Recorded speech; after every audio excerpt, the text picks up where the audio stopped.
Welcome students. आज का हमारा टॉपिक है काल, टेंस।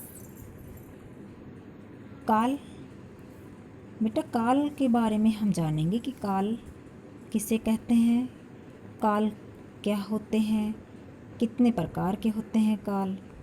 आज की वीडियो में हम इसके बारे में जानेंगे।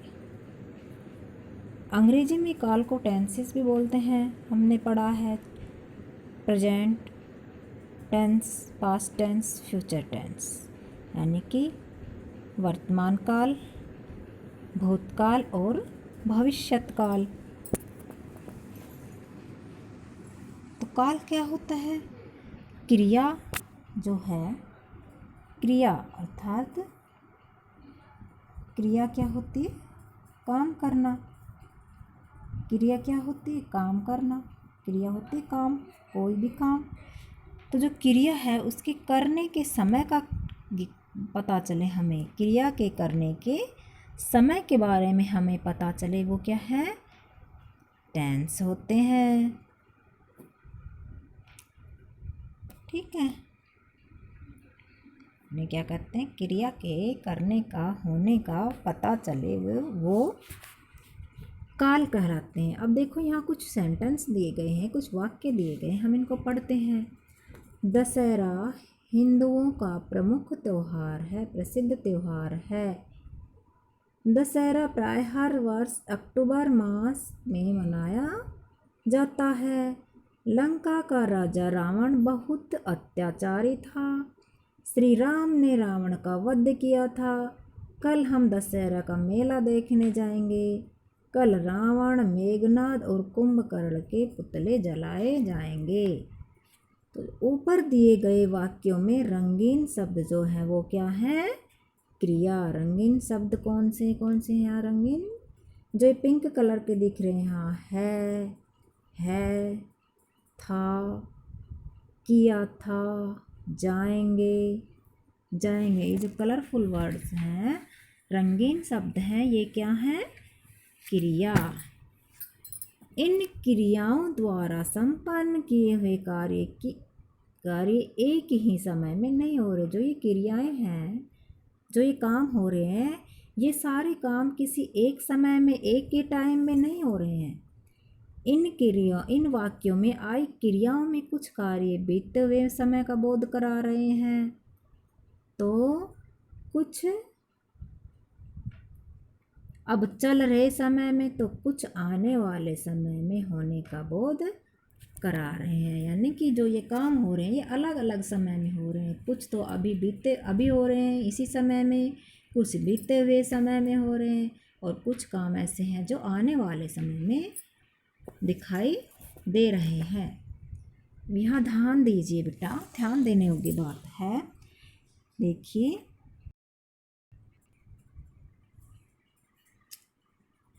वाक्य क और ख में प्रयुक्त क्रिया शब्दों में है और मनाया जाता है।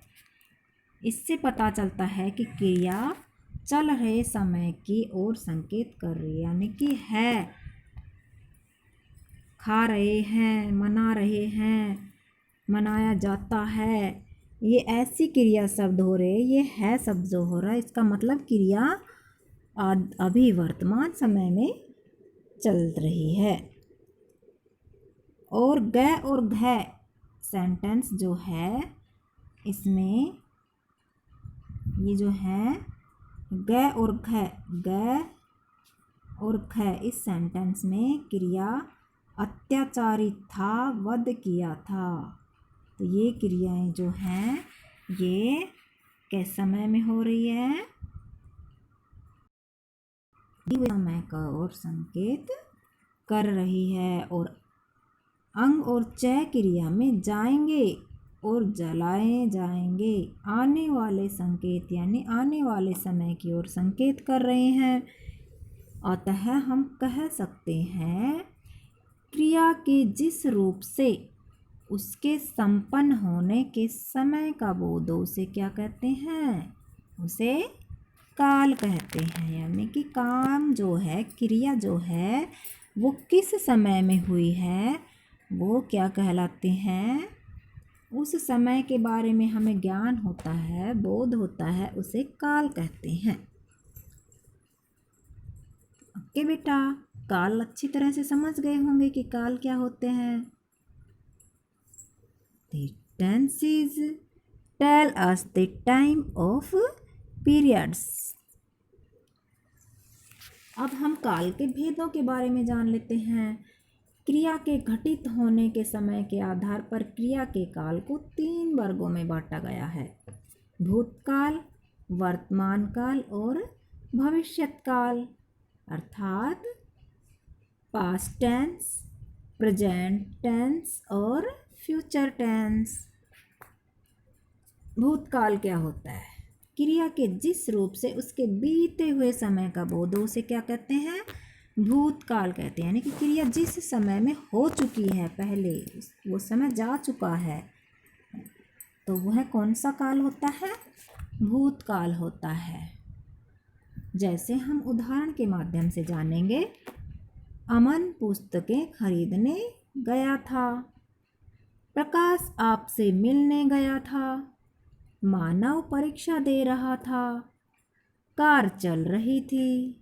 इन चारों वाक्यों में क्रिया का बीते हुए समय में होने का बोध हो रहा है, अतः ये भूतकाल के उदाहरण हैं। यानी कि पहले समय जा चुका है। अमन पुस्तकें खरीदने गया था, अब नहीं जा रहा है, पहले गया था।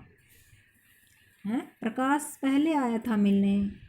कार चल रही थी, पहले चल रही थी, अब नहीं चल रही है। मानव परीक्षा दे रहा था, उस समय दे रहा था। तो यानी कि क्रिया बीते हुए समय में हुई है, वो समय बीत चुका है। तो बीते हुए समय का बोध कराने वाले क्रिया जो है वो क्या कहलाती है? भूतकाल के अंतर्गत आती है। ठीक है। अब देखो, भूतकाल के भी भेद हैं। भूतकाल के कितने भेद होते हैं? 6 भेद हैं। हिंदी में भूतकाल के 6 भेद हैं: सामान्य भूतकाल, आसन्न भूतकाल, पूर्ण भूतकाल, अपूर्ण भूतकाल, संदिग्ध भूतकाल और हेतुमद भूतकाल। ये 6 भेद हैं। तो सामान्य भूतकाल क्या होता है? सामान्य भूतकाल के बारे में जानते हैं कि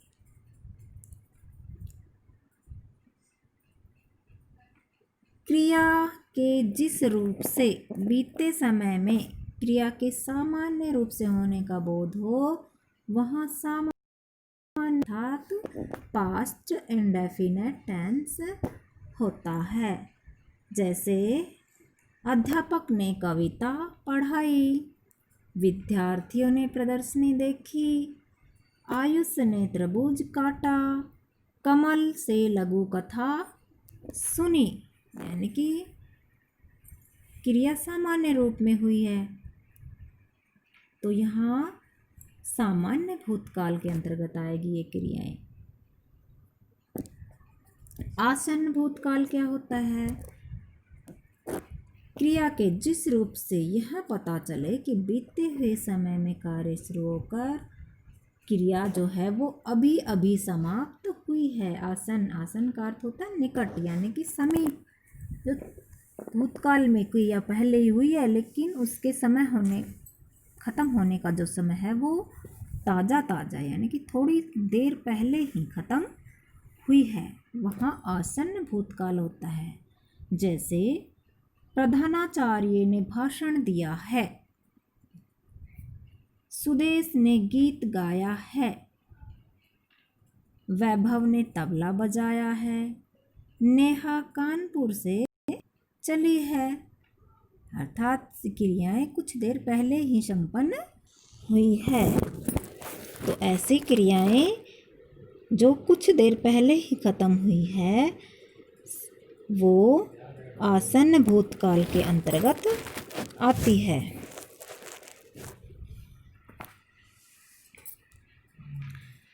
उपर्युक्त सभी वाक्यों के अंत में क्रिया के साथ है शब्द का प्रयोग हुआ है, इसलिए कुछ लोग इसे वर्तमान काल की तरह ही मानते हैं। अंग्रेजी में इसे रिसेंट पास्ट टेंस के अंतर्गत माना जाता है, लेकिन हिंदी में ये भूतकाल के अंतर्गत ही आता है। इसका मुख्य कारण यही है कि क्रिया के भूतकाल में प्रारंभ होकर भूतकाल में ही क्रिया समाप्त हो जाती है, इसलिए इनको भूतकाल के अंतर्गत माना गया है।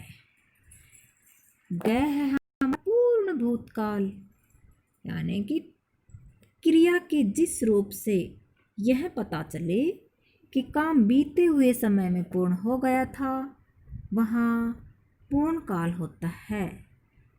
पूर्ण काल अर्थात पास्ट परफेक्ट टेंस। क्रिया जिस क्रिया से हमें यह पता चलता है कि काम बीते हुए समय में ही कंप्लीट हो गया था, पूरा हो गया था। जैसे प्रणव विदेश गया था, मैंने पुस्तक खरीदी थी, श्रेया ने खाना बनाया था, विक्रम आम लाया था। तो ये क्रियाएं भूतकाल में ही शुरू हुई थी और भूतकाल में ही खत्म हो गई। जैसे विक्रम आम लाया था, आम लाया था, पहले आम ला चुका है वो बीते समय में, अब उनका आमों से कोई लेना देना नहीं है। विशेष, इनकी विशेष पहचान क्या हो जाएगी?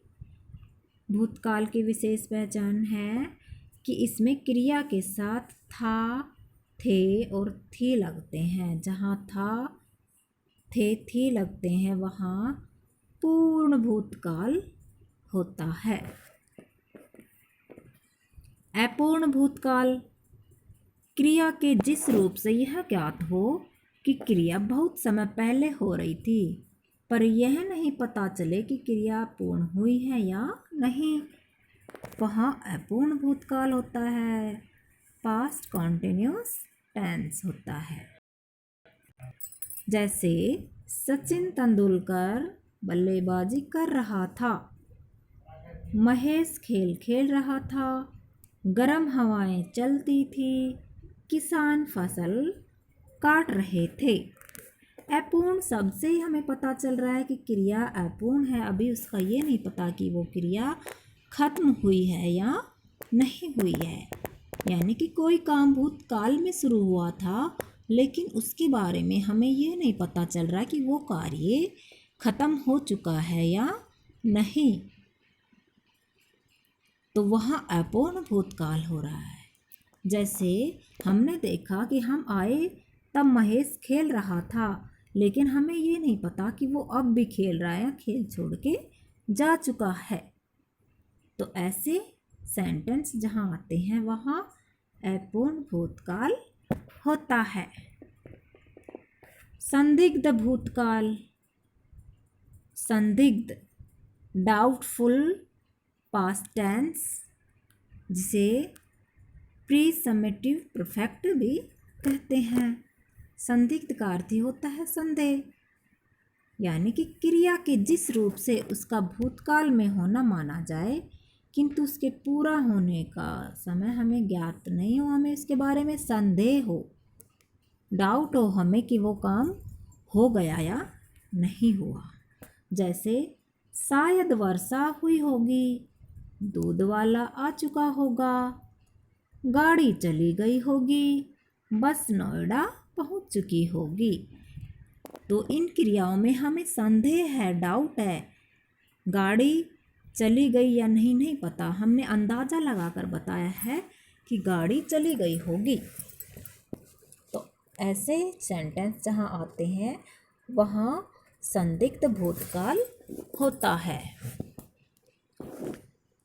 अगला है हमारा हेतु हेतुमद भूतकाल, अर्थात इसकी परिभाषा जान लेते हैं हम। क्रिया के जिस रूप से यह जाना जाता है कि कार्य भूतकाल में हो सकता था, किंतु अन्य कार्य के न हो सकने के कारण वह न हो सका, उसे हेतु हेतुमत भूतकाल कंडीशनल पास्ट टेंस कहते हैं। जैसे आप आ जाते तो हम साथ चलते, यदि परिश्रम करते तो अवश्य सफल हो जाते। यानी कि यहाँ देखो, यह है कि कार्य अगर भूतकाल बीते हुए समय में हो सकता था, लेकिन किसी अन्य कार्य के कारण वो काम संपन्न नहीं हुआ। मैं पढ़ता तो पास हो जाता। ऐसे सेंटेंस जहाँ होते हैं वहाँ हेतु हेतु मध्य काल कंडीशनल पास्ट टेंस होता है।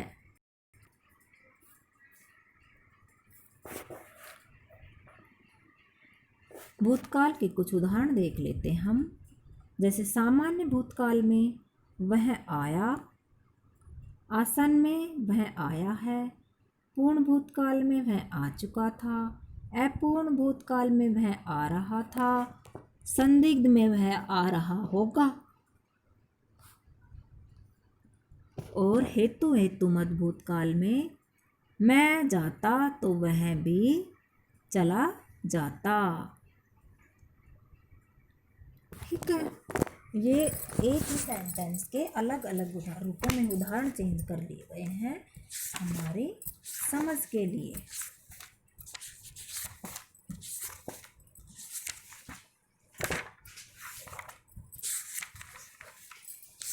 इसका अगला उदाहरण हम देखते हैं। उसने खाना खाया, सामान्य भूतकाल में हो गया। आसन्न, उसने खाना खाया है, वह खाना खा चुका है, पूर्ण भूतकाल। अपूर्ण में वह खाना खा रहा था। संदिग्ध काल में देखो उसने खाना खाया होगा। और हेतु हेतु मद में यदि तुम कहते, हेतु हेतु मद में देखो यदि तुम कहते तो वह खाना खाता। ओके बेटा, आई होप आप अच्छे से इस टॉपिक को समझ गए होंगे। अगले वीडियो में हम वर्तमान काल के बारे में जानेंगे।